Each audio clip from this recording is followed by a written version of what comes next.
Welcome to The Explainer. If you or someone you know is dealing with arthritis, then you already know what a challenge it can be. Well, today we're going to dive into something really powerful, how the food you eat can be a massive tool in managing that pain and inflammation. So just to give you a sense of the scale we're talking about, let's start with a pretty staggering number. Almost half of all adults will end up with some form of arthritis by the time they're 65. That actually makes it the single most common cause of disability in the United States. So what exactly is arthritis? Well, it's not just one thing.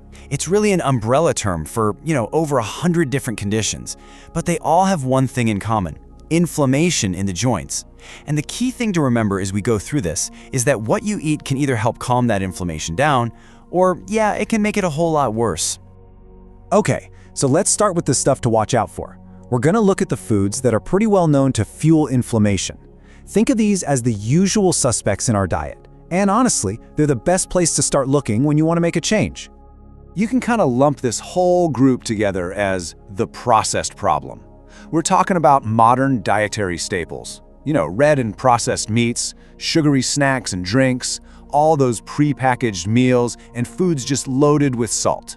Sure, they're convenient, but they can come at a real cost to our joints. So let's break down how this actually works. Red meat, for instance, is packed with saturated fats. And these fats don't just mess with your cholesterol. They can directly dial up the inflammation all over your body, and your joints can really feel that.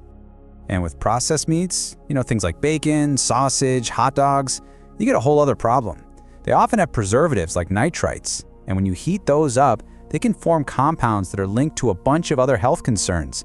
It just adds another layer of risk on top of the inflammation. Oh, and here's a big one: sugar. It is a major driver of inflammation. But it doesn't stop there. It can lead to insulin resistance, which can damage your joints over time. And it contributes to fatigue and mood swings, which, if you have arthritis, are already part of the deal. And this stat right here, it just connects all the dots perfectly. The Arthritis Foundation points out that a quarter of people with arthritis also have conditions like high blood pressure or diabetes. And guess what? Those are directly tied to sugar and salt intake and are rooted in chronic inflammation. It's all connected. Okay, so we've covered the obvious process stuff, but now let's talk about some more surprising triggers. Some of these inflammation culprits might be hiding in plain sight, right there in your kitchen pantry. Now, this is so important to understand. Not all fats are bad. It's about a balance. On one side, you've got vegetable oils like corn and safflower oil. They're high in omega-6 fatty acids, which can actually promote inflammation. But on the other side, you have omega-3s, the good guys. You find those in fatty fish, nuts, and seeds, and they actively fight inflammation. It's all about getting that balance right. All right, let's look at 3 more potential troublemakers: gluten, dairy, and alcohol. Now, for some people, each of these can make arthritis symptoms worse, but they all do it in pretty different ways. The deal with gluten is really specific. For people with inflammatory types of arthritis, like rheumatoid arthritis, eating gluten can actually trigger an immune system reaction. Basically, the body gets confused and starts attacking its own tissues, which leads directly to more inflammation and more joint pain. Alcohol's impact is a little more direct, but it's no joke. It's a diuretic, which is just a fancy way of saying it dehydrates you.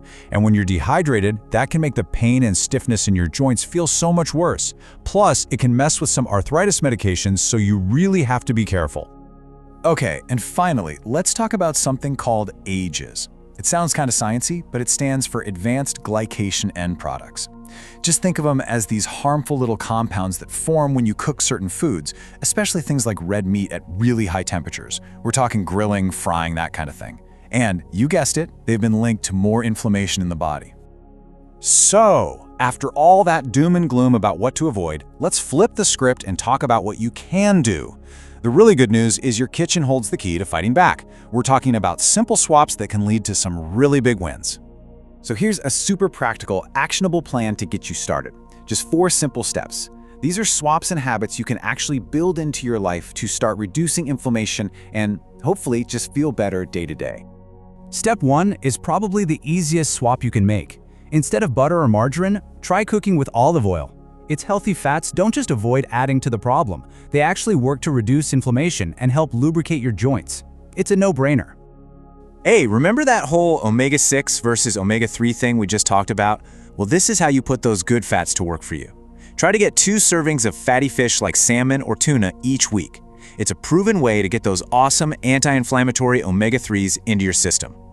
Now, here's a cool tip that's not just about what you eat, but how you cook it. Steaming your vegetables can be a lot less physically demanding than, say, standing over a hot stove. It keeps the kitchen cooler and just makes the whole process less stressful on your body. And finally, don't forget about vitamin D. It is so crucial for bone and joint health. If you're not getting a lot of sun, especially in the colder months, look for foods that are fortified with it. Or, just have a chat with your doctor to see if a supplement might be right for you. All right, let's bring it all home. We've seen what can hurt, we've seen what can help. So what's the big takeaway here? What's the most important thing to remember? The number one thing I want you to walk away with is this. This is not about some perfect, crazy, restrictive diet. It's all about progress, not perfection. Just making small, consistent, healthier choices. That's what really leads to lasting relief from pain and inflammation over time. And that leaves us with one last question. And this one isn't for me to answer, it's for you.